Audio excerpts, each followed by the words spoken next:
কেউ যদি আমার উম্মার জন্যে দিনের গুরুত্বপূর্ণ 40টি হাদিস মুখস্থ করে, তাহলে আল্লাহ সুবহানাহু ওয়া তাআলা কিয়ামতের দিন তাদেরকে আলেমদের কাতারে এবং ফকিহদের কাতারে পুনরুত্থিত করবেন, তাদের সাথে জমায়েত করবেন কিয়ামতের দিন। কি অসাধারণ, সুবহানাল্লাহ, তাই না?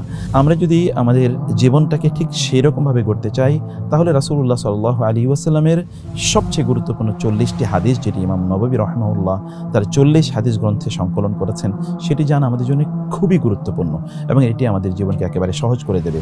আমরা ইমাম নববীর এই 40টি হাদিসটিকে 40টি লেকচারে সাজিয়েছি, খুবই প্রাণবন্তভাবে, সহজভাবে এগুলোর অনুবাদ হয়েছে, ব্যাখ্যা হয়েছে আমাদের গোটা জীবনে সেগুলো কীভাবে অনুভব করব, বাস্তবায়ন করবে সে আলোচনা করেছি।